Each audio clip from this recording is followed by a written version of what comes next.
여러분, 오늘도 하나님께서 좋은 날 주셨습니다.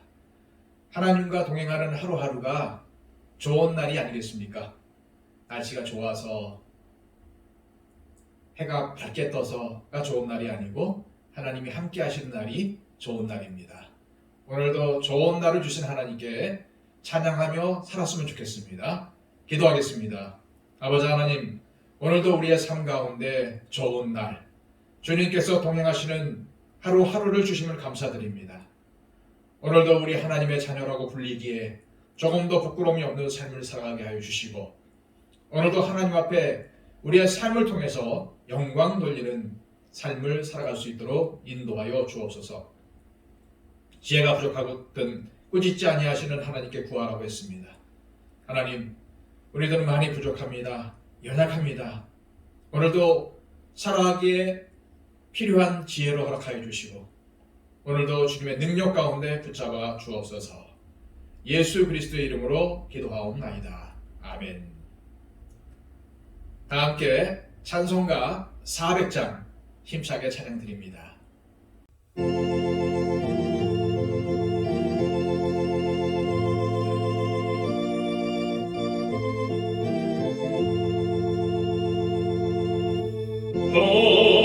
시간물 속에서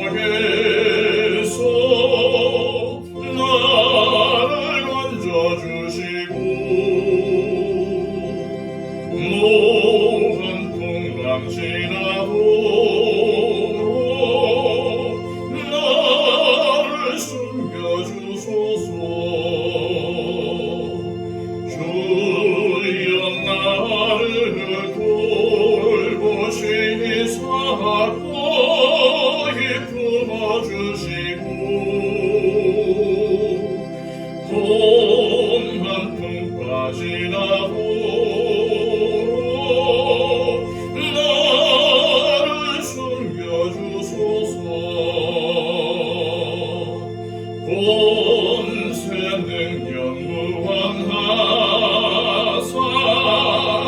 모든 시험 이기고 분간까지 다스리는 주님 앞에 비오니 주여 나를 돌보시니 사랑이 품어주시고 봄 한 품까지 나도 나를 숨겨주소서. 죄악길에 빠지니 몸 캄캄한데 매며 부르짖는 나의 내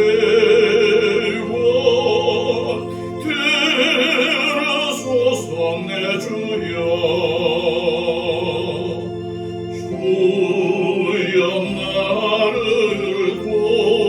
돌보시니 사랑이 품어주시고 봄 한 품까지 나도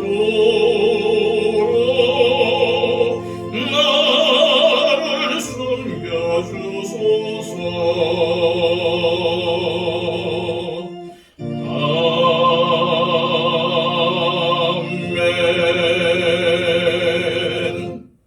이 시간 우리에게 주시는 하나님의 말씀은 구약성경 시편 82편의 말씀입니다. 82편 1절로 8절까지의 말씀, 구약성경 862쪽입니다. 하나님은 신들의 모임 가운데에 서시며 하나님은 그들 가운데에서 재판하시느니라. 너희가 불공평한 판단을 하며 악인의 납보기를 언제까지 하려느냐? 가난한 자와 고아를 위하여 판단하며 곤란한 자와 빈곤한 자에게 공의를 베풀지며 가난한 자와 궁핍한 자를 구원하여 악인들의 손에서 건질지니라 하시는도다. 그들은 알지도 못하고 깨닫지도 못하여 흑암 중에 왕래하니 땅의 모든 터가 흔들리도다. 내가 말하기를 너희는 신들이며 다 지존자의 아들들이라 하였으나 그러나 너희는 사람처럼 죽으며 고관에 하나같이 넘어지리로다. 하나님이여 일어나서 세상을 심판하소서. 모든 나라가 주의 소유이기 때문이이다. 아멘. 성경에는 재판과 관련된 이야기가 많이 나오죠. 여러분들이 잘 아는 대로 브리안 재판장 이야기라든지 또 솔로몬 왕의 재판 이야기도 있습니다. 오늘 본문도 역시 재판과 관련된 내용을 담고 있는데요. 1절 말씀입니다. 하나님은 신들의 모임 가운데에 서시며 하나님은 그들 가운데서 재판하시느니라. 자, 여기 신들이라고 나오는데요. 여기서 나오는 신들이란 하나님과 같은 신을 이야기하는 것이 아니고 통치자들 혹은 재판장들을 뜻합니다. 그런데 이러한 사람들을 신들이라고 부르는 것은 그들이 가진 권력과 권한이 아주 커서 신에 비유된 만큼 큰 것이기도 하고 또 그들이 하나님을 대신해서 재판하기 때문이죠. 그런데 하나님은 그 재판장들, 그 통치자들을 모아서 그들을 재판하시면서 엄하게 꾸짖는 장면을 보여주십니다. 2절 말씀입니다. 너희가 불공평한 판단을 하며 악인의 낯보기를 언제까지 하려느냐. 여기서 악인의 낯을 본다는 것은 얼굴을 들게 하다, 높여주다의 히브리어의 간용적인 표현이에요. 즉, 이 아삽이 살던 시대의 재판장들은 공의롭게 공평하게 재판한 것이 아니라 뇌물을 받고 악인들의 잘못을 눈감아주고 자신들의 이익을 위해서 악인들의 편의를 봐주었다는 의미입니다.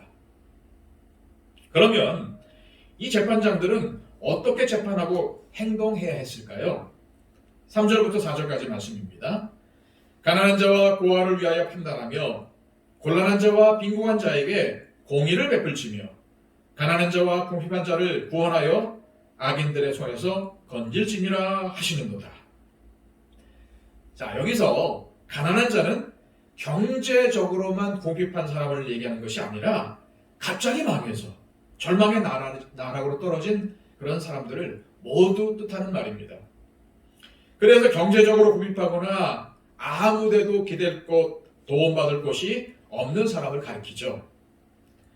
또 여기 나오는 곤란한 자는 어떤 문제 때문에 눌려 있거나 힘 있는 자들에게 눌려 있는 사람을 뜻하는 말이고, 빈궁한 자는 가난할 뿐만 아니라 신분이 비천한 사람이고, 궁핍한 자는 꼭 필요한 것, 반드시 있어야 할 것이 없는 사람들을 의미하죠. 자, 이렇게 보면은 3절과 4절에 나오는 사람들은 다 사회에서 보호받기 어려운 약자들을 가리키는 말이라는 것을 우리는 알 수가 있습니다. 그런데 하나님은 3절에서 이 재판장들, 이 통치자들에게 공의를 베풀라라고 말씀하셨고, 또 4절 말씀에는 구원하여 악인들의 손에서 건질지라라고 말씀하고 계십니다.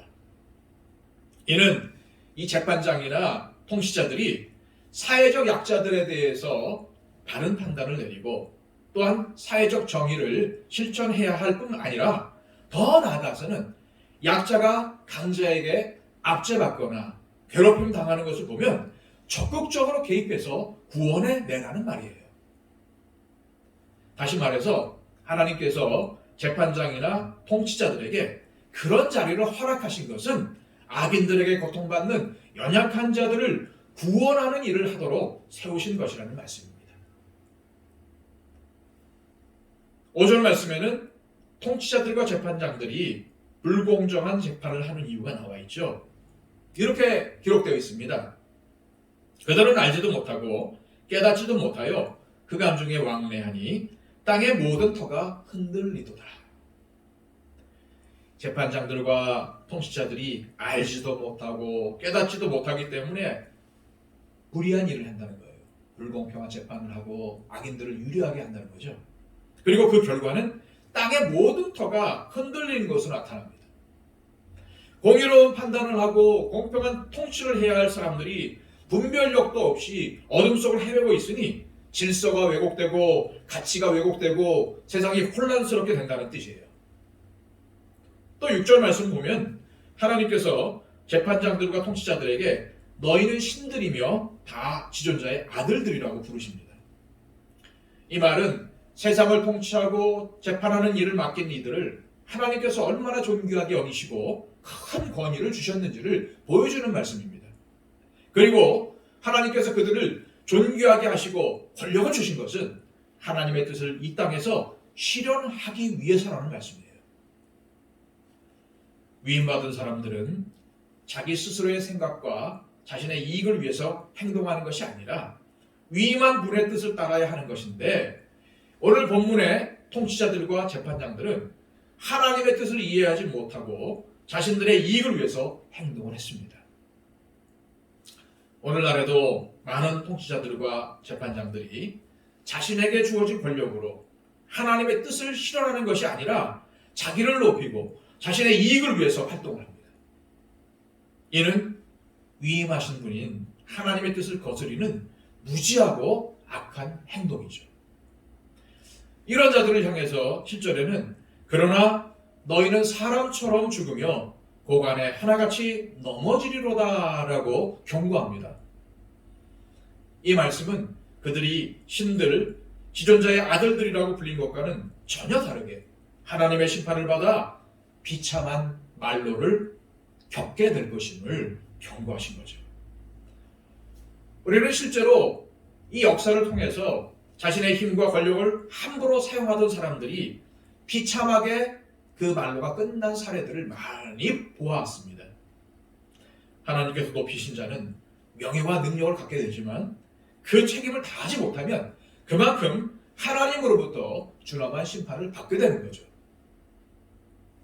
예수님은 무릇 많이 받은 자에게는 많이 요구할 것이요 많이 맡은 자에게는 많이 달라 할 것이니라 라고 말씀하셨습니다.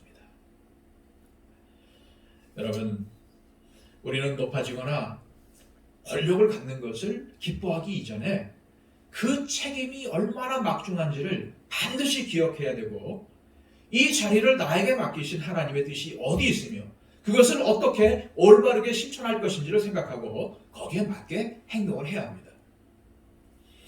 끝으로 아삽은 마지막 8절 말씀에서 하나님이여 일어나서 세상을 심판하소서 모든 나라가 주의 소유이기 때문이니이다 라는 간구의 말씀으로 이 시편을 마치고 있죠.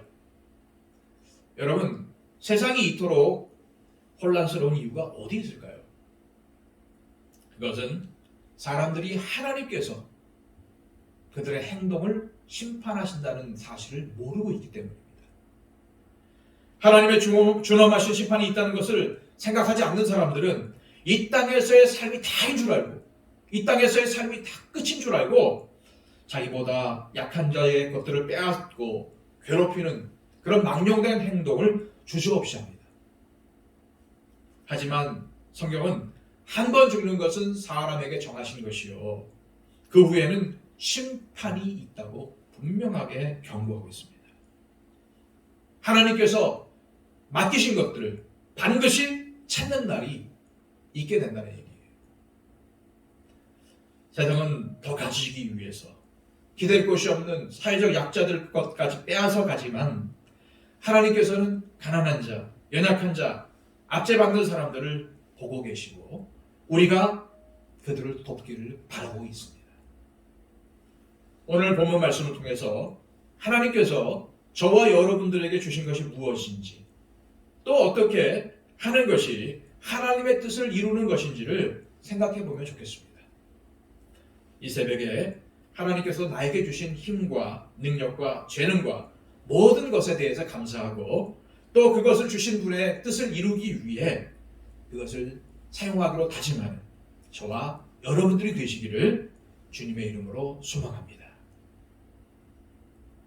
이 시간 다 함께 기도하실 때 하나님, 오늘도 이 하나님의 말씀을 듣고 보면서 우리 주변에 있는 어려운 분들을 또 사회적 약자들을 한번 생각해 보려고 합니다. 하나님, 어떻게 그들을 도와줄 수 있을까요? 또 어떻게 그들에게 하나님의 사랑을 전할 수 있을까요? 하나님, 내가 있는 것으로 또 내가 가진 능력과 재능으로 우리의 도움을 필요한 분들을 돕기를 원합니다. 하나님 지혜를 주시고 그분들을 도울 수 있는 길을 우리에게 허락해 주옵소서. 또 우리 교회가 우리 주변에 있는 많은 어려운 분들을 돕는 교회가 되기를 원합니다. 하나님, 또 주변에 있는 사람들에게 선한 영향력을 끼치는 구원의 방주의 역할을 감당하기를 원합니다. 하나님 우리에게 이것을 허락하여 주시고 우리 교회가 이것을 감당할 수 있도록 우리 가운데 많은 것들로 채워 주옵소서. 12월에 있을 임직식을 위해서 기도해 주시고요. 또 오늘 시험을 치르는 사람들이 있습니다. 여러분 기억하시면서 기도해 주셨으면 좋겠습니다. 우리 박경선 집사님의 아들 조동진 위해서 기도해 주시고요. 그리고 또 우리 김미경 권사님의 손녀 위해서 기도해 주십시오. 그리고 또 이름 밝히지 않았지만 우리 성도님들 자녀손들 중에 시험을 보는 분들이 분명히 있을 거예요. 그분들 이름을 모르지만 우리 다 함께 위하여 기도했으면 좋겠습니다. 그리고 또 아울러 오늘 시험을 치르는 모든 수험생들이 좋은 결과를 얻을 수 있도록 또 위해서 기도해 주시고요. 그리고 코로나의 소멸을 위해서 기도해 주시고 또 우리 교회 가운데 입원해 있는 우리 이순희 권사님 또 여러 가지 또 질병 가운데 있는 우리 최종화 형제 위해 기도해 주시고 우리의 도움을 필요하는 분들 우리 성도들을 위해서 기도했으면 좋겠습니다. 우리 다 함께 하나님 앞에 기도하겠습니다.